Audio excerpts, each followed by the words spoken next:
Hello, my darling. Hello, my baby. Hello, my ragtime gal.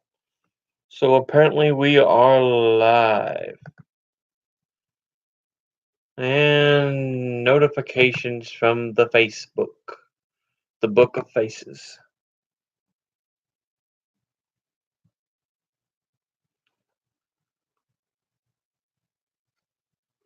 which is more or less an echo chamber anymore.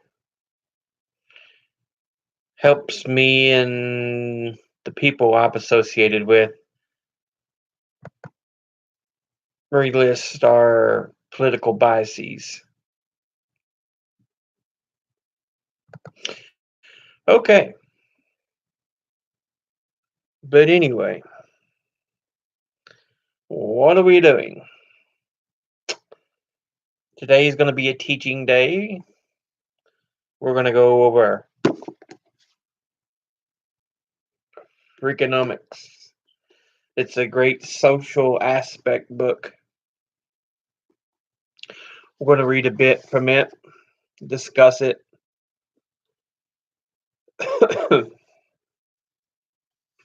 I know it's several years old now. What does it say? It's already got all these reviews in it from when it was first out.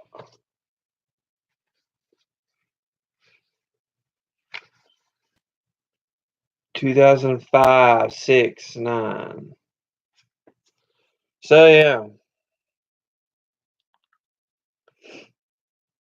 But we're still going to go over this book for our our Wednesday classes, our Wednesday educational review, I guess. But as always, first, time to do the headlines. So let's look over the day's headlines. Yeah, yeah. Type in here niche. We're gonna type in here news.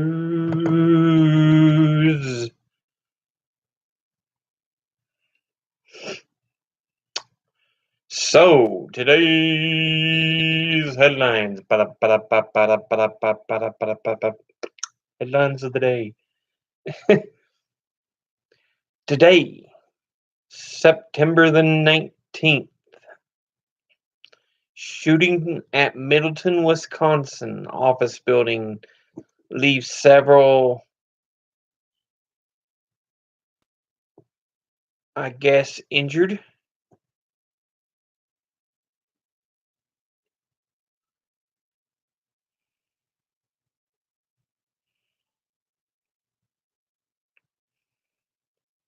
It's sad that we've hit the point to where we're kind of desensitized to shootings anymore.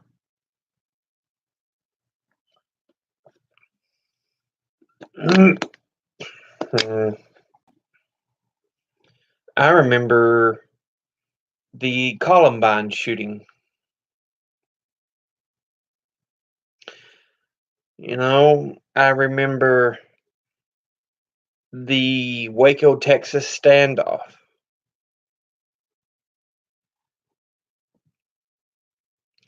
Old enough to remember those. Those were big events when they happened, but now we're so desensitized to these shootings.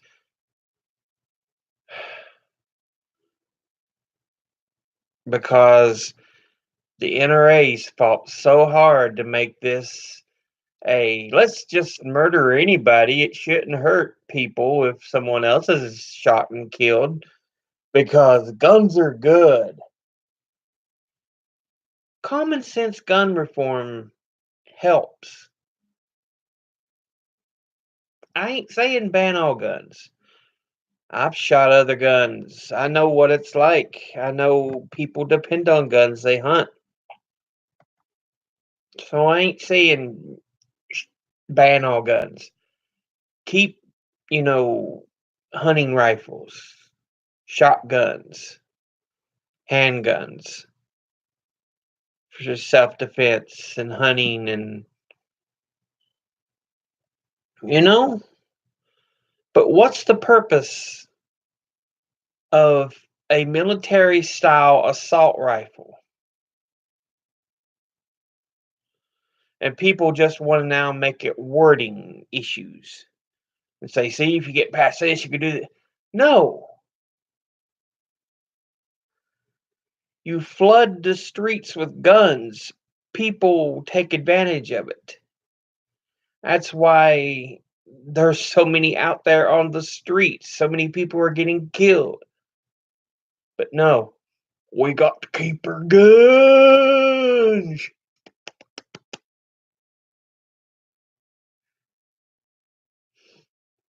The whole point of the Second Amendment, in order to maintain a well regulated militia, it doesn't say so people could be jackasses and have guns.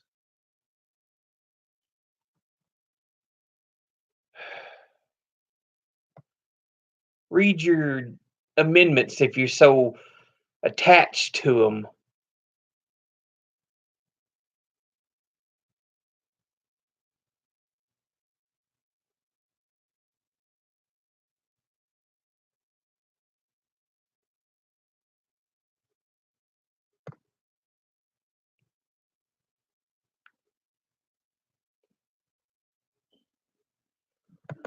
Let's see what our next story to look at here. Fox News won't say Kavanaugh's accuser, Christine Blasey Ford, is lying. They say she's misremembering.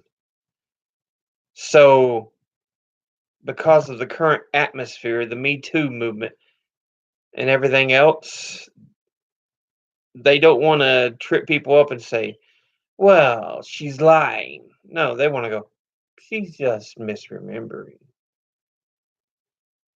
No.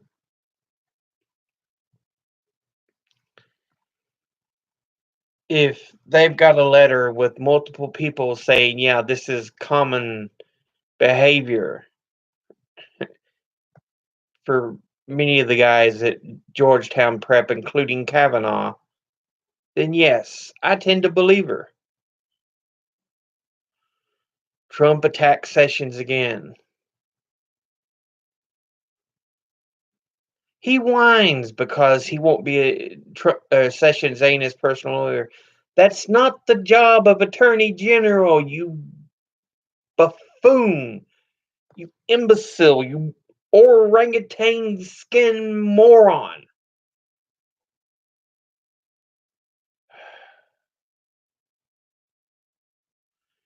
It's to be a police officer, the country's top cop, not a lawyer. Just because it says attorney in it doesn't mean they practice law. Moron.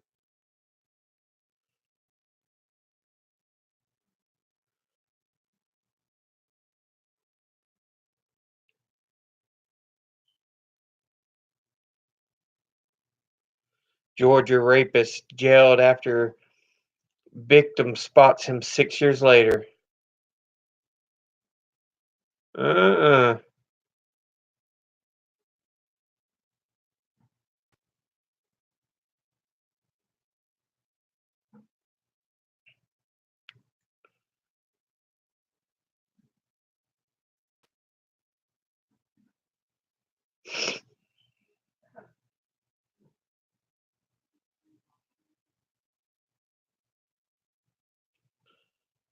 They're still hand wringing over Brexit what to do. We've recently found out the information may have been falsified. It may not be true in the first place, so you may need to break on Brexit and say, no, plans have changed.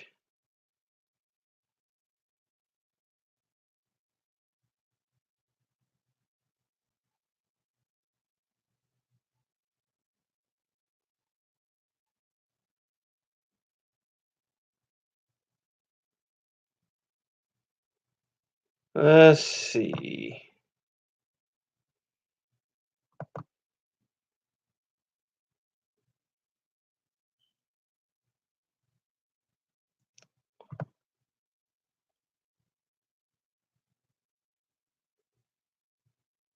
Mexico corpse trailer. Jalisco forensic chief Luis Octavio Cotero fired. Hmm.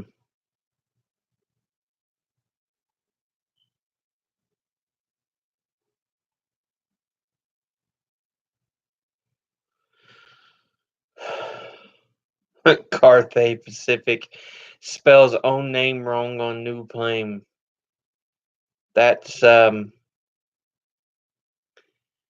I won't say it's bad, but it's happened before because it's happened before to some people. But yeah, you kind of got to watch those things.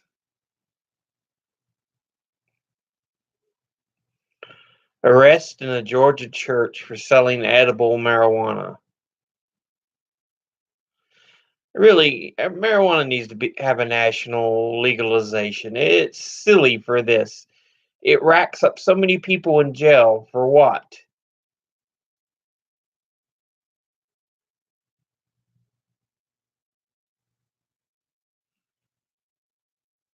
Ba, ba, ba.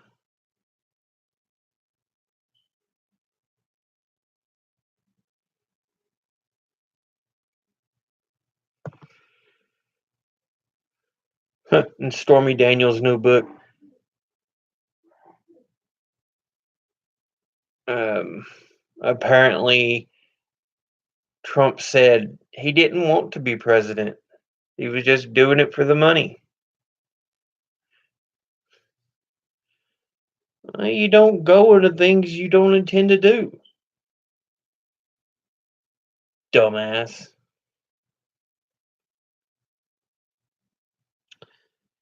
Let's see, what else is there?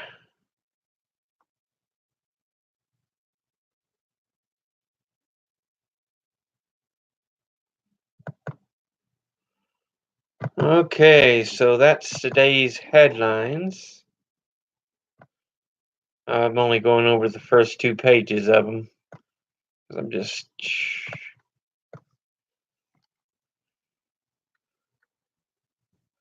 Most of them involve the idiot, the orange skinned buffoon, the moron in chief.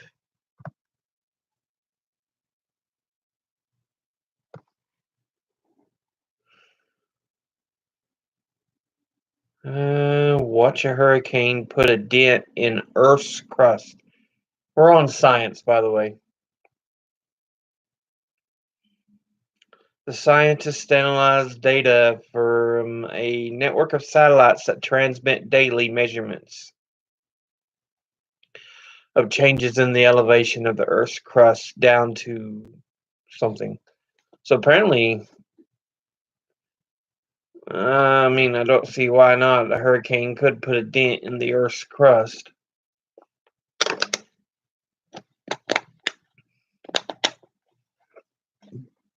It's a storm that has the capability that it could rip trees out of the ground.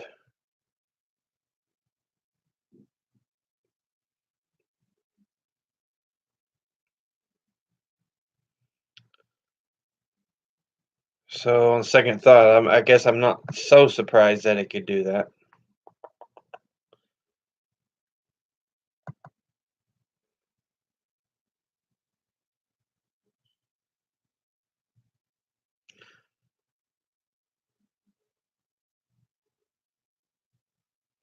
Journalists use scientific methods to study academic publishing. Yeah, I'm glad. I'm glad they're using scientific methods for to guarantee to study academic publishing.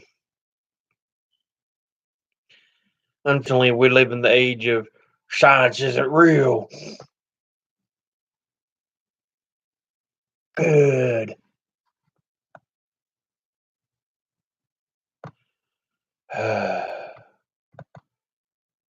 mean, no offense to the religious out there, but that's how it feels with these right wing religious. And honestly, to those who are very kind and sensible about their religions, you've got to push back on these right wing religious zealots who claim their religion, and it's not in the spirit of the Christianity or the Islam You've got to push back from them making your religion seem that way, and I'll feel a lot better about it.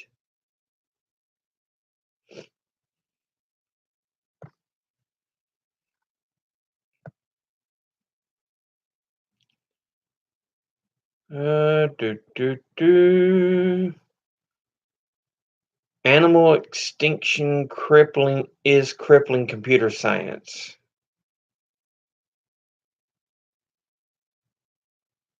Huh.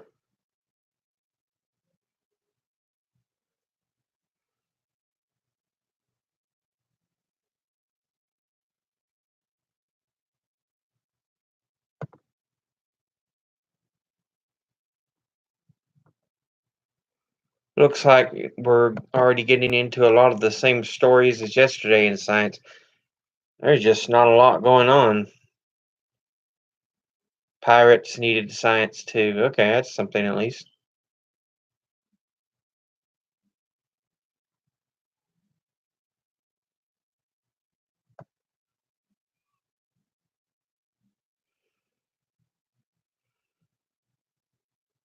Let's see. Let's see.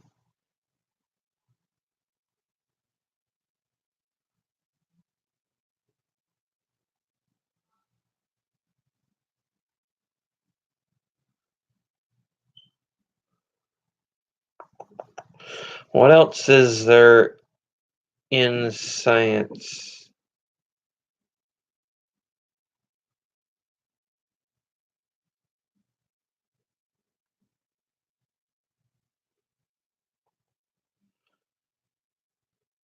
Okay. There's the stories on science, and finally, let's look up the history. Today in history. Whoop.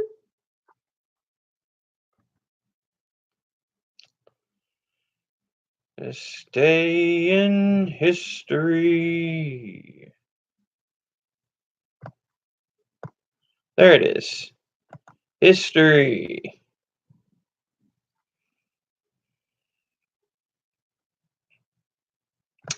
Today in history, Nevada is the site of the first ever underground nuclear explosion, which I believe is the Trinity test, is what it was called.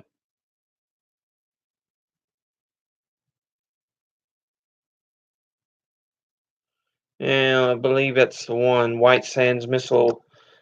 Well, what is White Sands Missile Range? Because if you've ever played the original Fallout game, they have images of the Trinity nuclear device.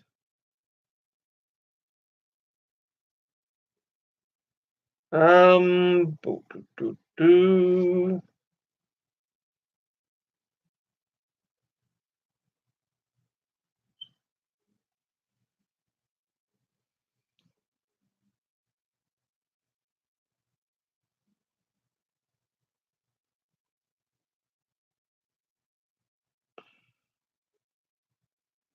Today in 1995, the Unabomber Manifesto published.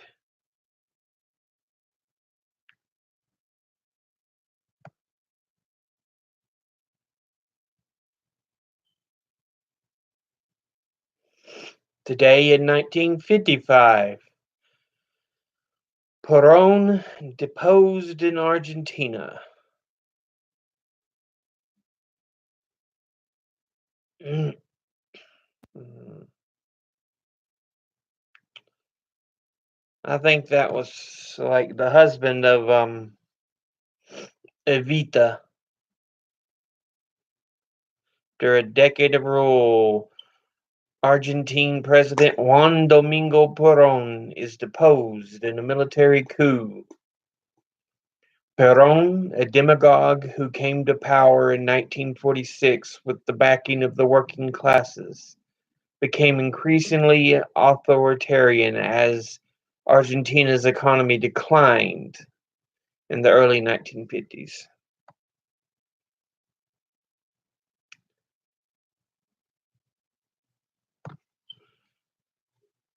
1881, today, 80 days after a failed office seeker shot him in Washington, D.C., President James A. Garfield dies of complications from his wounds. Born in a log cabin in Ohio, Garfield was elected to the U.S. House of Representatives while serving as a Union colonel in the Civil War.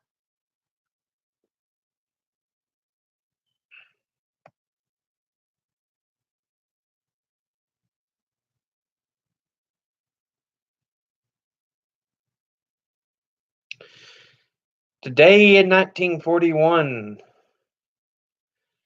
the Germans bombard Leningrad. On this day in 1941, as part of their offensive campaign in the Soviet Union, German bombers blast through Leningrad's anti-aircraft defenses and kill more than 1,000 Russians. Hitler's armies had been in Soviet territory since June.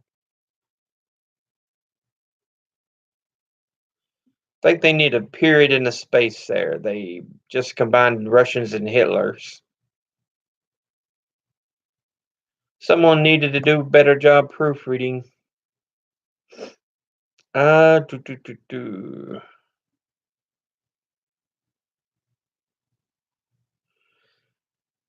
Uh, Today in 1969, President Nixon cancels draft calls for November and December.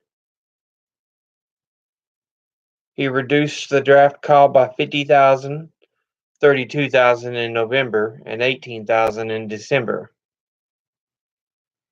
This move accompanied his twin program of turning the war over to the South Vietnamese.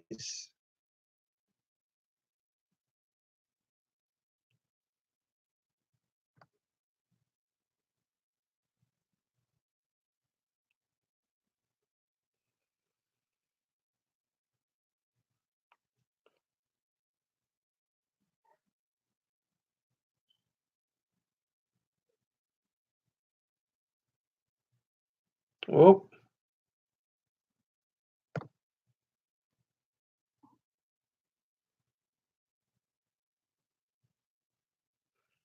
Today, in 1985, the U.S. Senate convenes the PMRC hearings on Capitol Hill. That's a lot of what caused the modern day warning explicit lyrics labels to be on your records.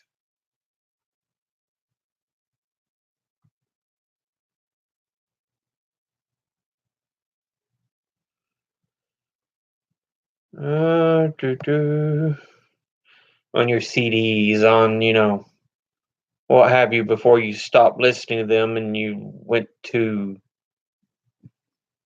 Spotify and such things.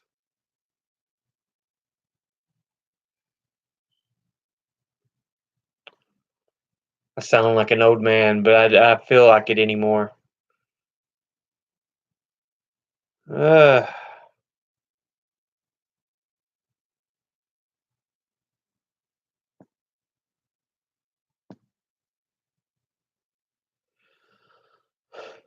Today in 1959, Khrushchev barred from visiting Disneyland.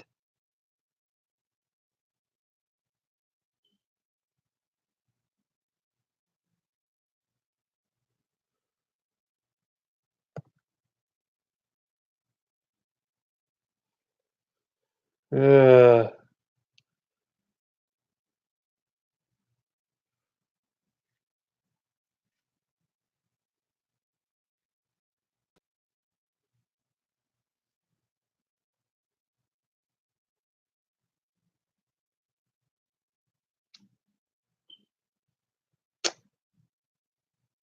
And that is today in history. So there's our headlines in science and history for the day.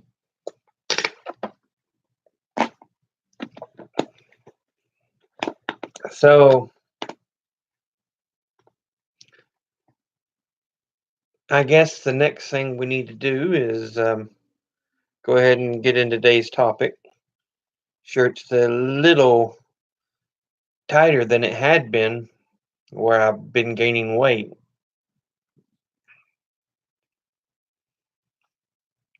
I got so low in my weight count, and now I'm at a certain amount again.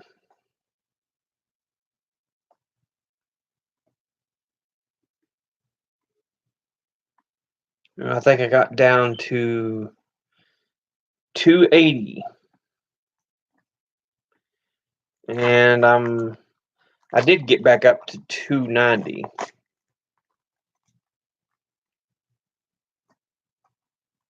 I think I'm at 287 now when I weighed myself this morning. But yeah. Anyway, enough about my issues with dieting and so on. Like I said, today, Freakonomics. If you've never read this, I'm going to go ahead and read it. It's a great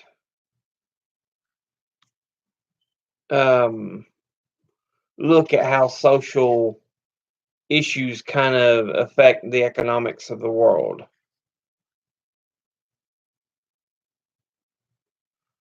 A lot of people don't think about it. It seems kind of, some of the topics seem kind of mundane, but you start to see how they connect.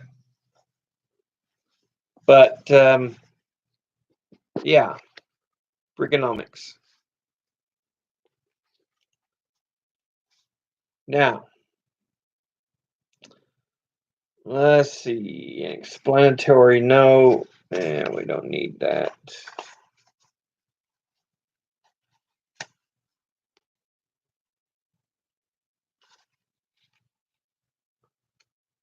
I don't suppose. No, it's just talking about how they came about the idea. Okay, introduction, the hidden side of everything, in which the book's central idea is set forth. Namely, if morality represents how people would like the world to work, then economics shows how it actually works. So, here we go. Anyone living in the United States in the early 1990s and paying even a whisper of attention to the nightly news or a daily paper would be forgiven for having been scared out of his skin. The culprit was crime. It had been rising relentlessly, a graph plotting the crime rate in any American city over recent decades look like a ski slope in profile, and it deemed now to herald the end of the world as we know it. Death by gunfire, intentional or otherwise, had become commonplace. So too had carjacking and crack dealing, robbery and rape. Violent crime was a gruesome, constant companion, and things were about to get even worse, much worse. All the experts were saying so. The cause was a so called super predator. For a time, he was everywhere, glowering from the cover of news weeklies, swaggering his way through foot thick government reports. He was a scrawny, big city teenager with a cheap gun in his hand and nothing in his heart but ruthlessness. There were thousands out there just like him. We were told, a generation of killers about to hurl the country into the deepest chaos. In 1995, the criminologist James Allen Fox wrote a report for the U.S. Attorney General that grimly detailed the coming spike in murders by teenagers. Fox proposed optimistic and pessimistic scenarios. In the optimistic scenario, he believed the rate of teen homicides would rise another 15% over the decade. In the pessimistic scenario, it would more than double. The next crime wave will get so bad, he said, that it'll make 1995 look like the good old days. Other criminologists, political scientists, and similarly learned forecasters laid out the same horrible future, as did President Clinton. We know we've got about 6 years to turn this juvenile crime thing around, Clinton said, or our country is going to be living with chaos, and my successors will not be giving speeches about the wonderful opportunities of the global community or global economy. They'll be trying to keep body and soul together for people on the streets of these cities. The smart money was plainly on the criminals. And then, instead of going up and up and up, crime began to fall and fall and fall some more. The crime drop was startling in several aspects. It was ubiquitous, with every category of crime falling in every part of the country. It was persistent, with incremental increases year after year, and it was entirely unanticipated, especially by the very experts who had been predicting the opposite. The magnitude of the reversal was astounding. The teenage murder rate, instead of rising 100% or even 15%, as James Allen Fox had warned, fell by more than 50% within 5 years. By 2000, the overall murder rate in the United States had dropped to the lowest level in 35 years. So had the rate of just about every other sort of crime, from assault to car theft. Even though the experts had failed to anticipate the crime drop, which was in fact well underway even as they made their horrifying predictions, they now hurried to explain it. Most of the theories sounded perfectly logical. It was the roaring 1990s economy, they said, that helped turn back crime. It was the proliferation of gun control laws, they said. It was the sort of innovative policing strategies put into place in New York City's when murders would fall from 2,262 in 1990 to 540 in 2005.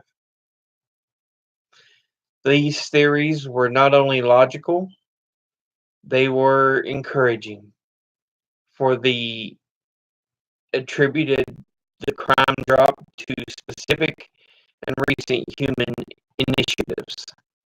If it was gun control and clever police strategies and better paying jobs that quelled crime, well, then the power to stop criminals had been within our reach all along, as it would be the next time, God forbid, that crime got so bad.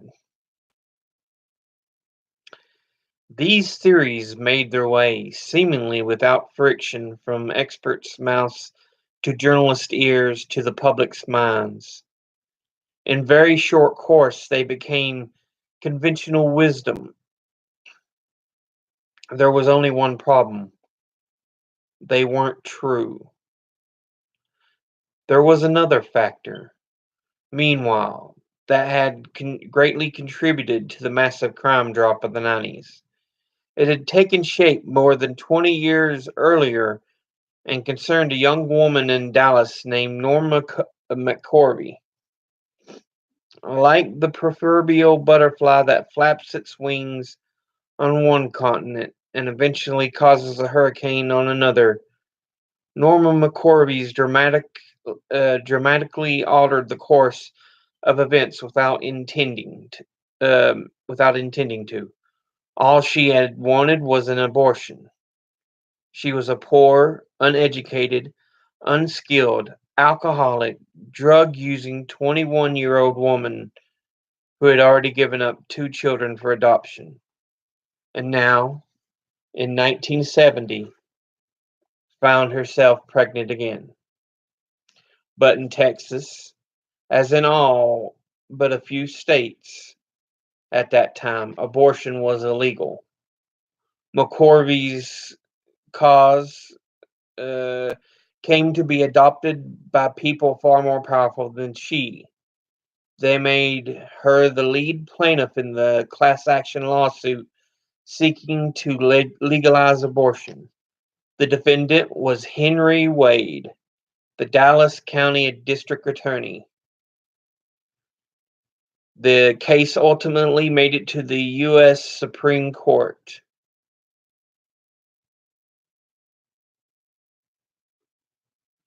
By which time McCorvey's name had been disguised as Jane Roe. On January the 22nd, 1973, the court ruled in favor of Mrs. Roe, allowing legalized abortion throughout the United States. By this time, of course, it was far too late for Miss McCorvey Roe to have her abortion. She had given birth and put the child up for adoption. Years later, she would renounce her allegiance to legalized abortion and become a pro-life activist. So, how did Roe v. Wade help trigger a generation later the greatest crime drop in recorded history? As far as crime is concerned, it turns out that not all children are born equal, not even close. Decades of study have shown that a child born into an adverse family environment is far more likely than other children to become a criminal, and the millions of women most likely to have an abortion in the wake of Roe v. Wade, poor, unmarried, and teenage mothers for whom illegal abortions had been too expensive or too hard to get, were often models of adversity. They were the very women whose children, if born, would have been more likely than average to become criminals. But because of Roe v. Wade, these children weren't being born. This powerful cause would have a drastic, distinct effect years later, just as these unborn children would have entered their criminal primes. The rate of crime began to plummet. It wasn't gun control or strong economy or new police strategies that finally blunted the American crime wave. It was, among other factors, the reality that the pool of potential criminals had dramatically shrunk. Now, as the crime rate as the crime drop experts, the former crime doomsayers, spun their theories to the media, how many times did they cite legalized abortion as a cause? Zero. And there's well, not the first paragraph, but the first portion of the introduction.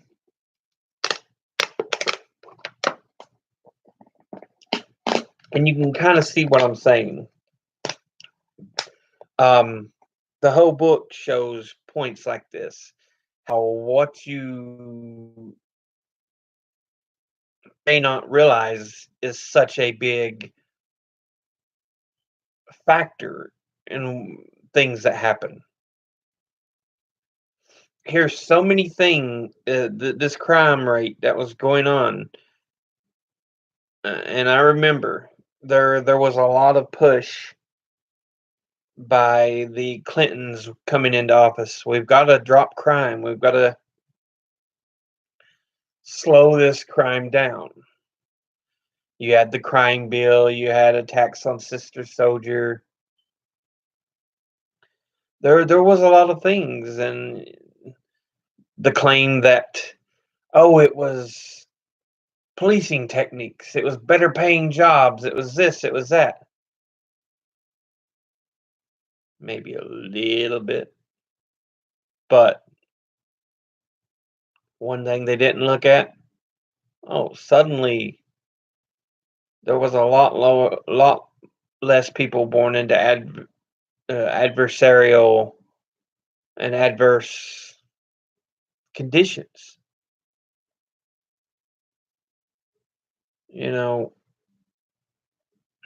when there's more people and they're put in tougher conditions, a lot of people will revert to crime. That's why a lot of people was like, why these minorities in these neighborhoods always getting into crime? It's because the conditions there usually lead to little other options.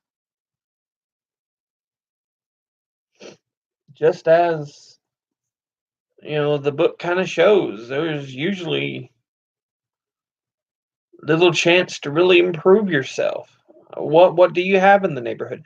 Same around here. They're like, why is the drug rate going so bad? Because the co-jobs don't exist, and despite the decades they had to look for other supportive fields of work, they didn't. They were like, coal be here forever. No, I could have told you this back in the 90s.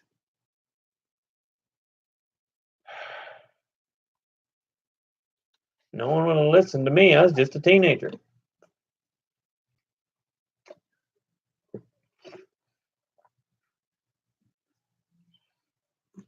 Now, and now there's a whole issue with opioid, opioid epidemics. There's crime rates that have gone up. A lot of things in this area, and again, part of it is because there's little options here. not like there was before. It's also part of the reason this place is shrinking because there's just very little here.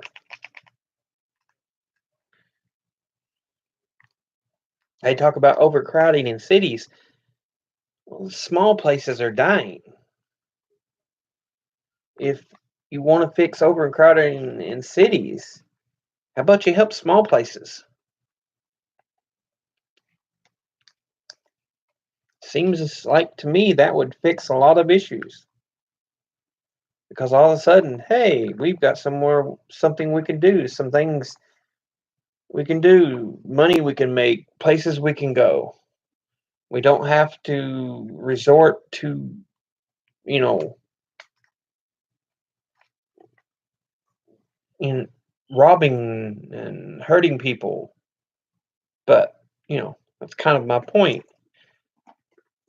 In some of these places, they're talking about minorities. There's nothing else there. You've got a split of resources, not enough to go around. The conditions there are not really set up to help.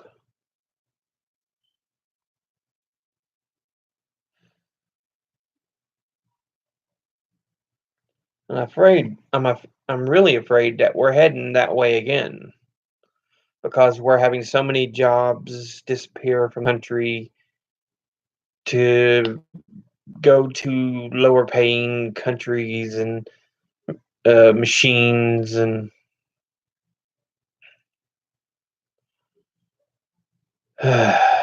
we really need industries that are willing to stay here. We need to give them breaks.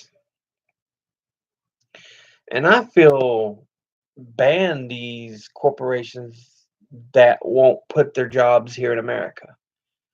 If you just want the American worker or the American buyer and not the American worker, screw you.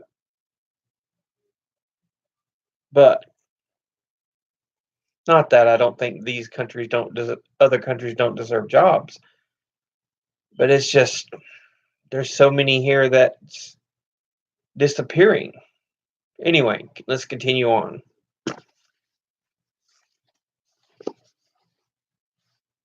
It is the quintessential blend of commerce and camaraderie. You hire a real estate agent to sell your home. She sizes up its charms, snaps some pictures, sets the price, writes a seductive ad, shows the house again aggressively, negotiates the offers, and sees the deal through to the end. Sure, it's a lot of work, but she's getting a nice cut.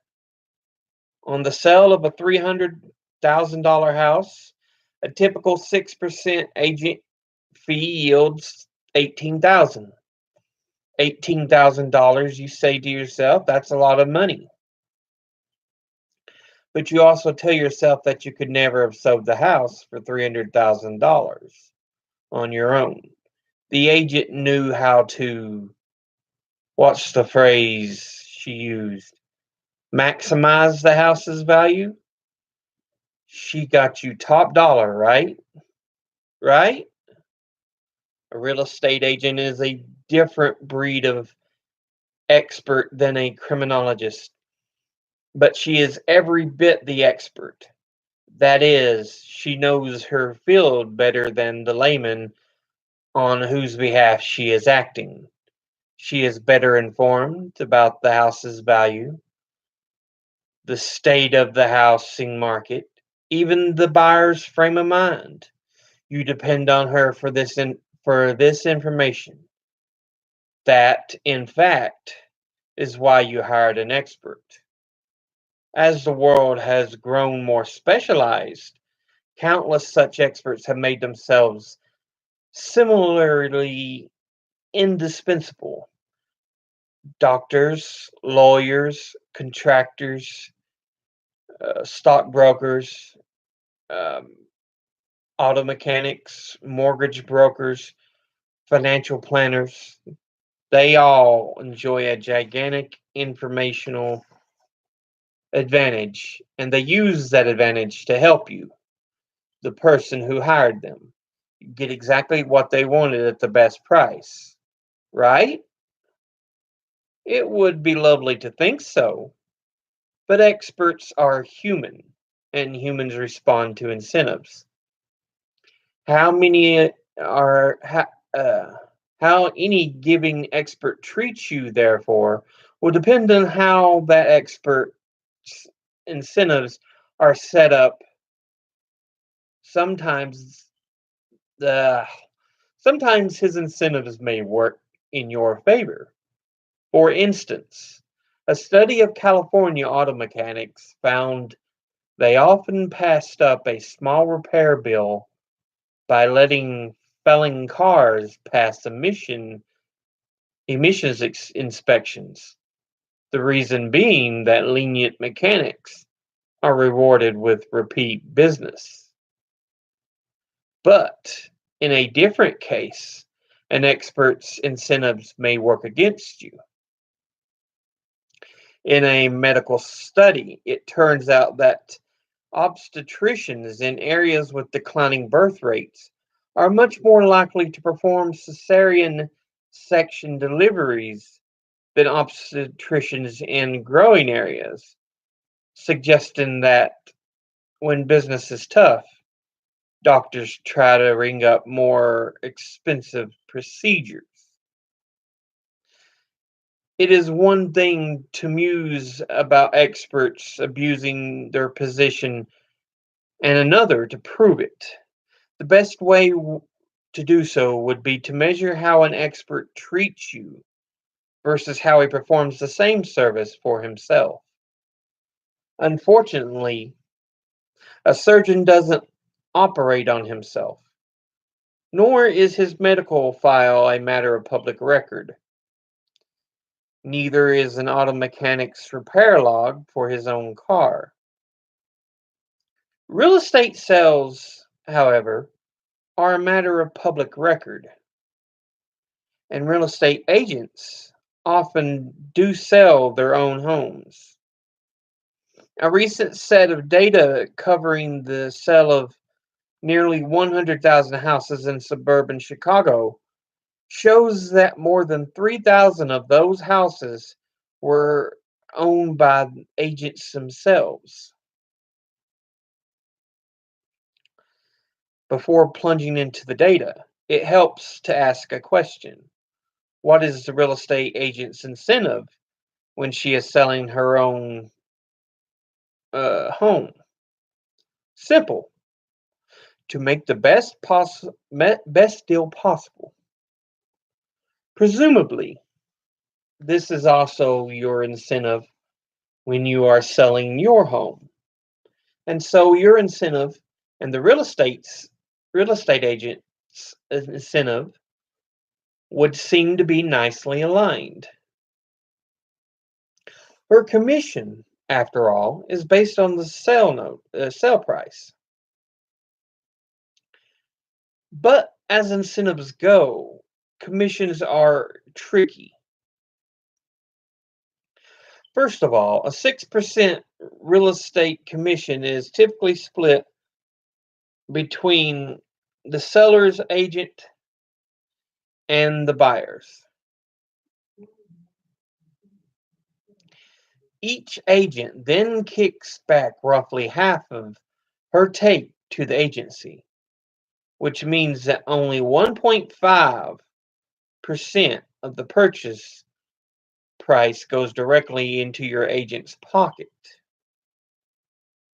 So on the sale of your $3,000 house, her personal take is of the $18,000 commission is $4,500. Still not bad, you say. But what if the house was actually worth more than 300,000? What if, with a little more effort and patience and a few more newspaper ads, she could have sold it for 310,000? After the commission, that puts an additional $9,400 in your pocket, but the agent's additional share, her personal 1.5% of the extra 10,000, is a mere 150. If you earn 9,400 while she earns 150, maybe your incentives aren't aligned after all, especially when she's the one paying for the ads and doing the work. If the agent is willing to put out all that extra time, money, and energy for just 150, there's one way to find out. Measure the measure the difference between the sales data that for houses that belong to real estate agents themselves and the houses they sold on behalf of their clients. Using the data of the sales from those 100,000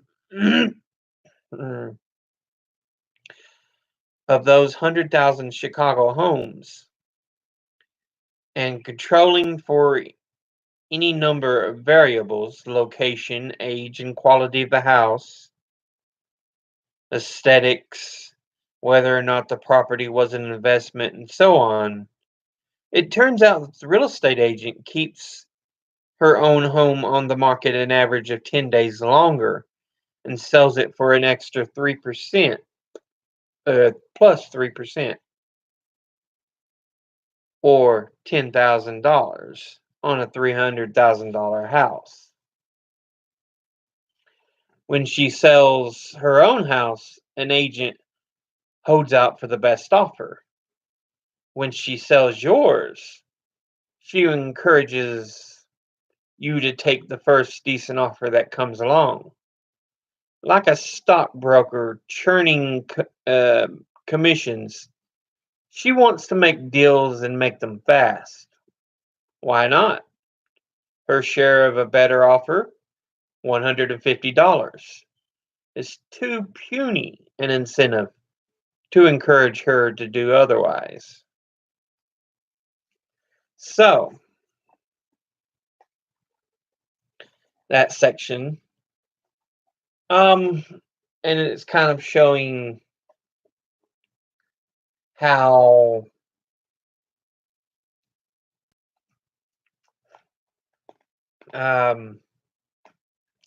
even though you think you're doing great, even though they do this and that, be cautious of commission because it's kind of hard to really make money based on percentages that way. Uh,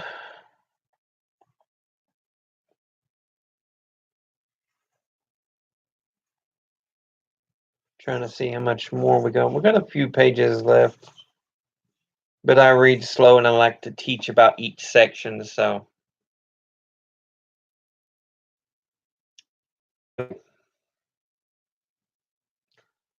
We'll hop along to the next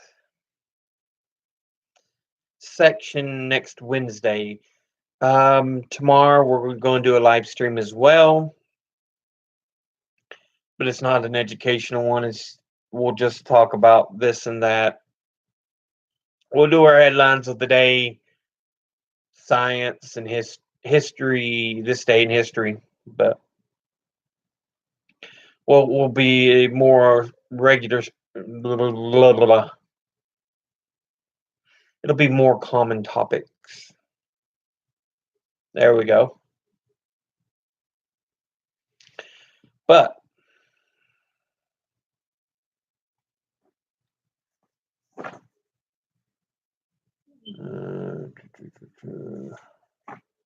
that's the page one. All right. As always, educate thyself. Read, think, study, learn, as we're doing with economics. we'll see how that goes.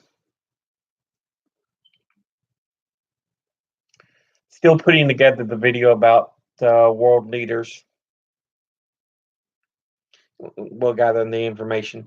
I've got all the information gathered for my U.S. territory flags, but we're gathering the information on a set of videos we're going to start doing on the current world leaders.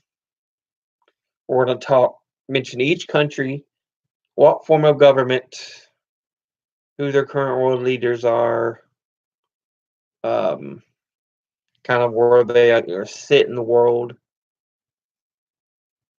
Just kind of a basic overview of what country they are and who their leaders are. So I've still kind of been behind on. I guess I really need a better sitting desk or something to write at, but it is what it is. Enough, enough complaining for the moment. Um, do love you all. Appreciate you. I will, like I said, be back tomorrow. See you then and later.